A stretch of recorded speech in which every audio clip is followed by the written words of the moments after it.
The judge has denied bail for Sean Diddy Combs. Of course, this was the hip-hop mogul's latest bid for freedom as he remains in federal jail for his racketeering and sex trafficking case. We have always said it is about children. It's not just about me. Never just made it about me. I'm just the loudest one. Imagine stepping into a world where the lights barely flicker and the air hums with an eerie sense of mystery. Each shadowed corner seems to hold whispers of secrets that are never meant to be heard.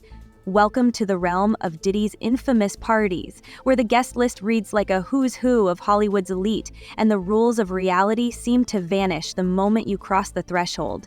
But beyond the glitz and glamour lies something far more sinister.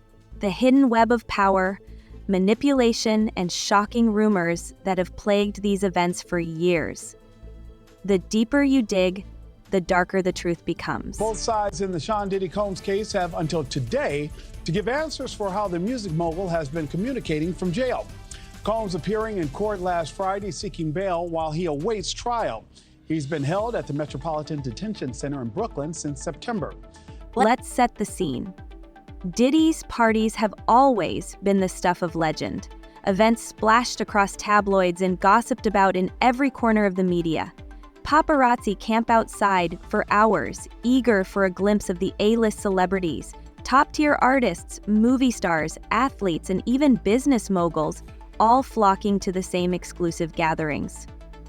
The guest list alone could make headlines, but what made these parties truly infamous wasn't just the star-studded attendees. It was what allegedly transpired once the cameras were gone. Rumors of strange rituals, hidden agendas, and secrets locked behind closed doors have swirled for years, creating a narrative of gatherings that were far from ordinary. Take, for example, the extravagant atmosphere. Guests have described these parties as a chaotic blend of luxury and madness, private jets whisking people away to secret locations, rooms adorned with opulent decor, and an air of exclusivity that hung thick in the air. But beneath it all, there was always something unsettling. Some attendees confessed to feeling like they were stepping into a meticulously choreographed performance where every move seemed scripted and every conversation observed. It wasn't just a party, it was a stage, and Diddy was the director. I came here today just to tell the truth, so hopefully we can get down to the bottom of this. I'm 100%, the charges against me are 100% false, and hopefully due to time, we'll start to see that. Then there are the rumors. Stories so outrageous they could belong to a Hollywood thriller.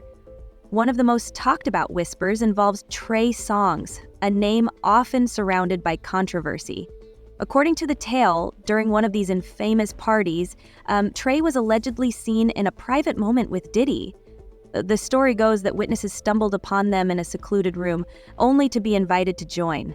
While it's a claim that's impossible to confirm, it's just as hard to dismiss, especially when it feeds into a broader narrative of power, manipulation, and control that seems to define these gatherings. Thought Diddy would be throwing all his celebrity mates under the bus. I mean, that could potentially be coming when it's time for court and when it's time for him to testify. But what we're seeing right now is how important public relations really are to Sean Combs. He's desperately trying to control the narrative behind bars, allowing his attorneys to do documentaries. But Trey Songz isn't the only name linked to these infamous gatherings. Over the years, celebrities like Usher, Justin Bieber, and even Will Smith have found themselves associated with Diddy's events.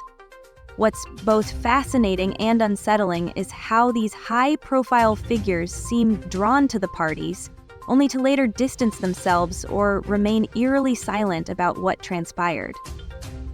Take Usher, for example, who reportedly lived with Diddy early in his career. While the arrangement was publicly framed as a mentorship, rumors persist about what that mentorship truly involved. Then there's Justin Bieber, who was often spotted at Diddy's parties during his younger years. Although Justin always appeared to be the life of the party, questions have arisen about why such a young star was regularly seen at gatherings dominated by older, more seasoned industry veterans. Was it simply the lure of fame, or is there something more calculated at play beneath the surface? Possible? Hey, real quickly, all that commissary stuff, he's not getting any of that because people in the SHU have an abbreviated list. So he's out of luck. No stake for him. Yeah, he is on side watch. This guy thought he would have went home. All of a sudden, he didn't get bond. Remember, the first night that he was there, he was like an overnight guest. One of the most shocking allegations comes from Lil Rod, a lesser-known figure who once worked closely with Diddy and later filed a lawsuit against him.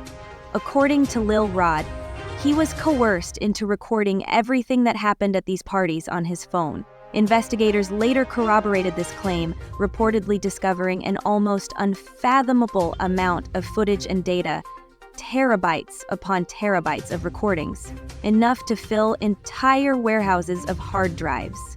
The staggering volume raises a chilling question. Why was Diddy so determined to document every moment, every interaction? Was it for personal satisfaction, as some speculate? Or was there a darker, more calculated motive at play, perhaps to hold leverage over his guests? He has a shrink coming by his cell to see him several times a day. And now there's talk about putting him in, it's like a bubble. It's like a cell that has like a plexiglass wall in it where they have inmates watching you. That's actually their job, to keep an eye on the inmates that are on side watch. Then there's the matter of who appeared in those recordings. According to Lil Rod's claims, names like Will Smith and LeBron James have surfaced, sparking endless speculation. While neither has ever confirmed their involvement, the mere mention of such high-profile figures raises eyebrows and makes you wonder just how deep this rabbit hole really goes. What's even more intriguing is the pattern of silence from those closest to Diddy. Take Kevin Hart, for example. He has never publicly addressed the rumors, despite his own interactions with Diddy raising questions.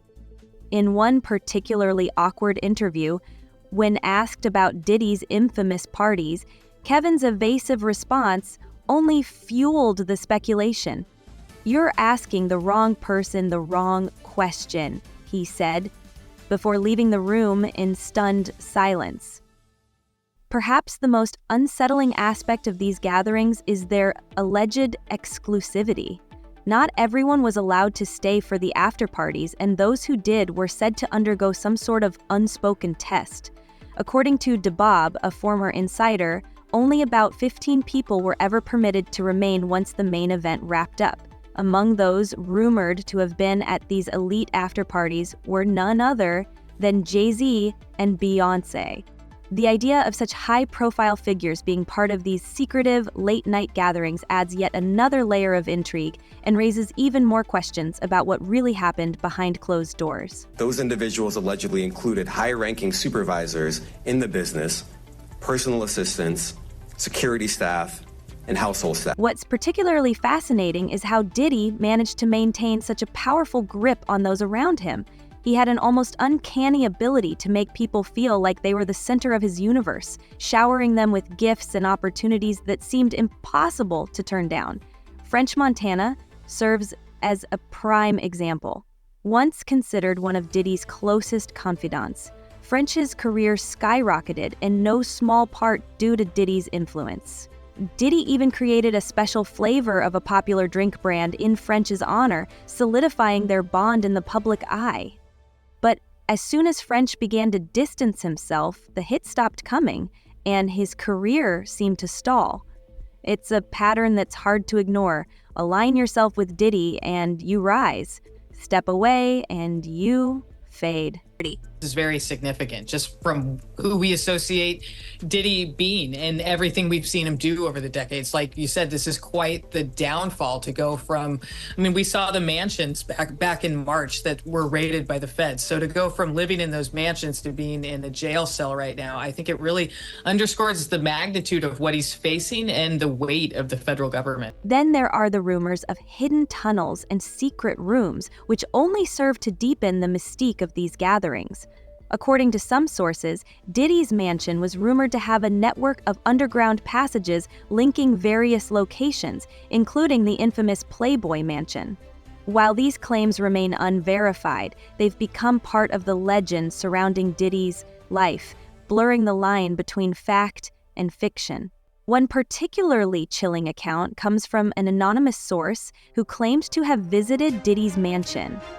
This individual described how guests were often led through a series of increasingly elaborate rooms before arriving at a secluded area where the real party began. "The deeper you go, the harder it is to get out," the source said, describing a maze-like network of tunnels and locked doors. What's even more unsettling is the claim that some of these areas were outfitted with surveillance cameras, recording every move the guests made.